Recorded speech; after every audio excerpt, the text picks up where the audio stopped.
Here are the answers and explanations for A3C Part 1 post-assessment. Question number 1 says, which graph represents y plus 5 equals 4/5 x plus 8? So you'll notice, guys, that all I did was take this plus 5 right here, and I just moved it to minus 5 on the back end.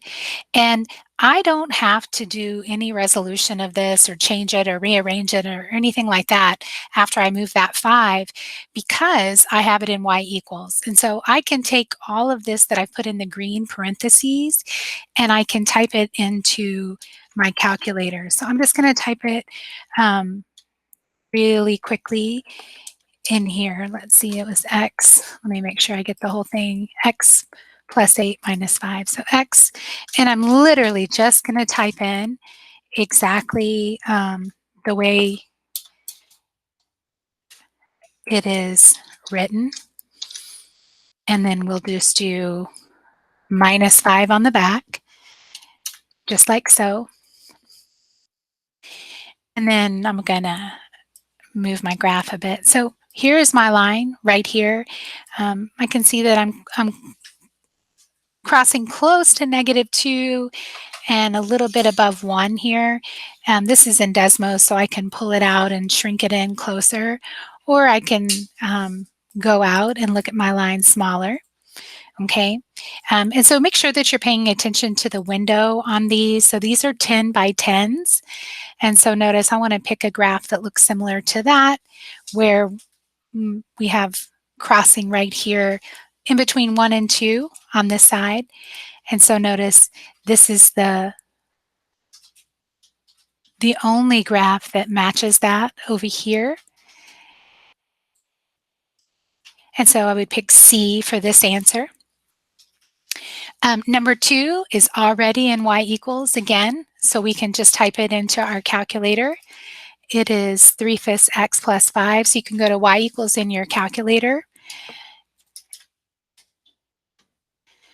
And that was 3/5 x. Let me make sure I get the right plus 5.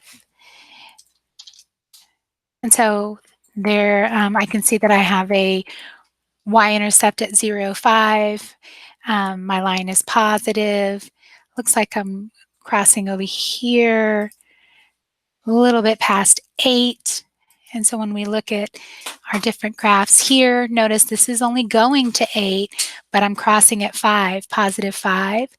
This is the only other graph that crosses at 5, but it's actually a 5/3. So make sure that you're counting your slope on your line and then typing it into the calculator and matching up the graphs that you see. 3 is in standard form. I converted it over here into y equals to graph, but remember, these are those ones that we can solve just by finding the x-intercept. So we can do 2x equal to 10,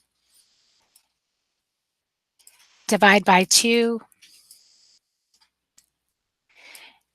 and we know that we have the line is crossing where x equals 5, and that's exactly where this one is crossing right there at x equals 5. I do not have a function crossing here at 5. I do here, and I don't here. So on the day of a test, I would be crossing out A and D for sure, and then comparing these two. And so this one is giving me a y-intercept of 2.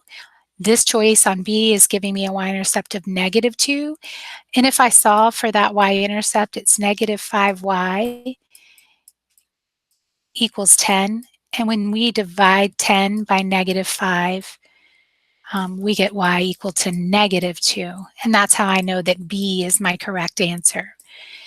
So I think that's the easiest way to solve, is just to solve for the x-intercept and solve for the y-intercept, and then connect your coordinates with a straight line.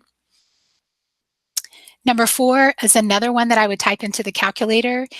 So you can go into Desmos or to your TI-83, TI-84, TI Nspire. They all kind of work the same. They're all going to have a function here where you have y equals. And so in where we have y equals and we put the type in our equation, then we can see the graph of our equation. And so for that one, it was h. we keep going, question 5 is already in y equals mx plus b format. So you could just type in negative x minus 3.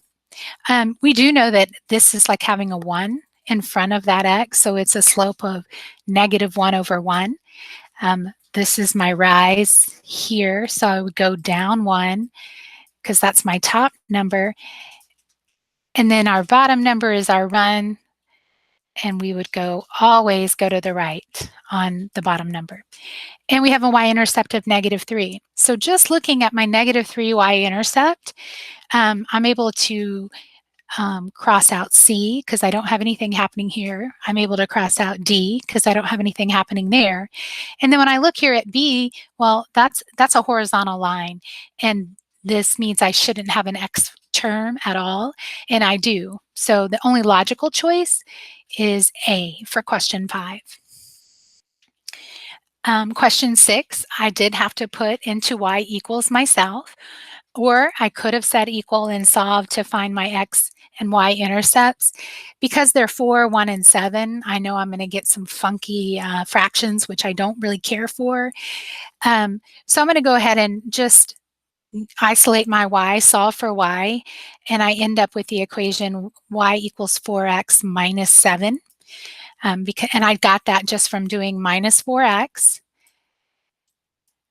on both sides, which leaves me with minus y equals negative 4x plus 7. I divided everything by negative 1 because I cannot have a variable with a negative over here. And so that gave me a final equation of 4x minus 7. So that means my y-intercept is happening at negative 7. And so I want to pick a graph that is crossing at negative 7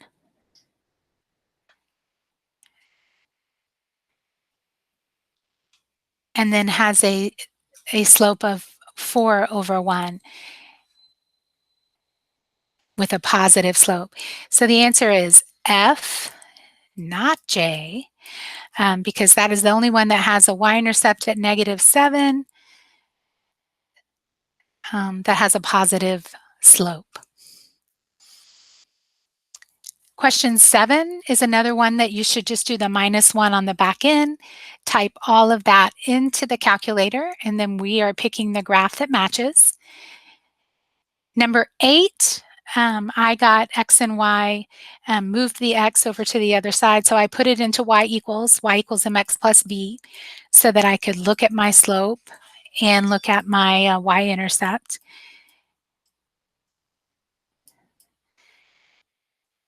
Like so. And because it's set equal to 0, it ends up I do not have a y-intercept for this one.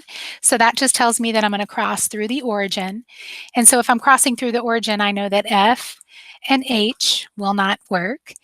And so I'm either going to go with G or J. And since this is negative 1/3, I'm going to pick a negative slope and not the positive slope. So our answer is G.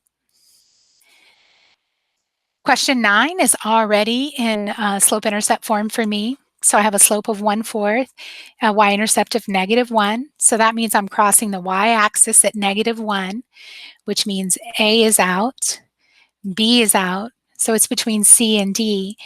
1/4 is a very low slope. That's not a very steep slope. So this is actually 4 over 1 slope.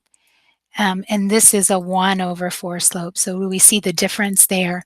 And so our correct answer was D for number 9. And then our final question was 10. Another one of these that we do not need to do a whole lot with. We're just going to take the minus 2, move it to the end, and make it a plus 2. And then type it into our calculator and pick the graph that matches.